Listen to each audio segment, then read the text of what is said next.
Is the entire stock footage industry basically toast after today's big announcement? That is the question everyone is throwing around right now, and honestly, I completely understand why. Here is exactly what is going on behind the scenes with this new technology. All those incredible, high-quality short clips you just saw in the intro were not from traditional stock websites. They were actually generated by a new video model that turns plain text prompts into minute long cinematic clips. I do not know what else to call it except absolutely jaw-dropping. I am honestly speechless at how realistic and high quality these generated clips really are. For a long time, I assumed AI only needed to look convincing for a second to fool people. But this technology goes so much further than just a quick flash of imagery. When you really look closely at these clips, there is often no obvious sign that they are artificial. It truly just looks like real life captured through a high-end camera lens. Let us walk through some of the specific prompts used and analyze what the model produced. It is actually useful to break down exactly why certain clips land so well with viewers. First, consider the video of the dog playing in the snow. That clip is more than just cute, it is a technical achievement. The way the snow reacts, the compression under the paws, and the steam in the cold air feels like physics were considered. When a model can replicate the interaction between objects and the environment, it is not just surface-level photorealism. It is actually understanding motion, timing, and physical weight. That suggests this is not just fancy texture mapping, it is capturing the rules of how things behave. Then there is that subway scene, a girl looking out of a Tokyo subway window. It hits differently because there is this déjà vu quality, as if you have been there before. The rhythm of the train and the station signs sliding by feels like a genuine memory. It feels personal, and that to me is both terrifying and fascinating at the same time. Those two clips are exactly why I think this is a major watershed moment.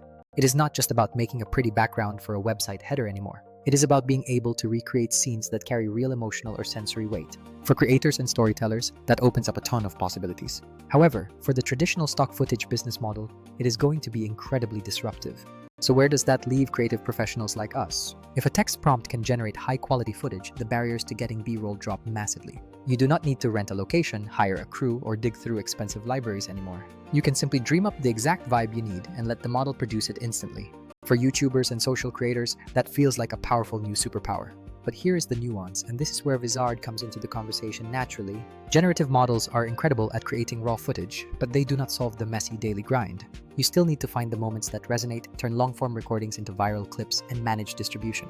Managing that content across multiple channels without losing your mind requires tools that understand workflows. You could generate a bunch of synthetic clips, sure, but you still need to stitch them into a story. Vizard, for example, is built specifically for this pain point. It automatically finds the viral parts of long videos and turns them into ready-to-post clips.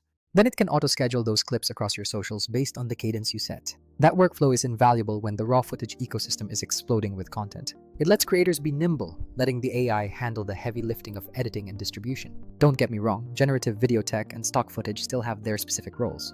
The major difference comes down to speed, control, and authenticity. If anyone can create photorealistic scenes on demand, we need ways to verify what is real. I think we will see more emphasis on cryptographic authentication for media in the future. Without that, trust in visual media degrades quickly, and platforms will have to figure out verification. We are entering a phase where authenticity will become its own currency. Creators will need to show their work, or platforms will have to adopt verification layers. Also, keep in mind that historically, powerful tech often sat behind closed doors before entering the consumer space. So when we see companies open up these tools, we are left wondering what else is under the hood. But I want to circle back to the opportunity side, because if you know how to work with these tools, they can be transformative. You are living at probably the best time to build a professional creative career. New tech lowers the barrier to making content, letting you focus on ideas, voice, and originality. If you are a young creator or someone willing to experiment, this is a golden moment.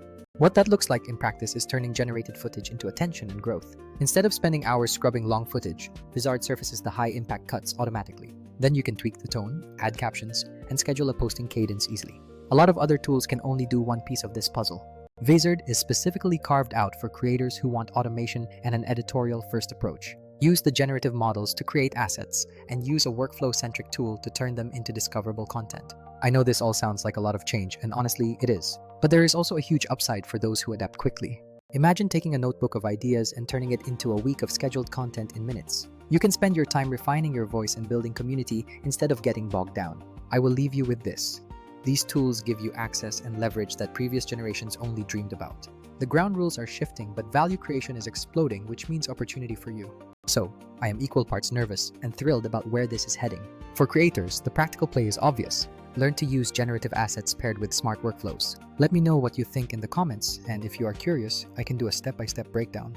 If you liked this deep dive, hit like and subscribe, and let's keep building in public.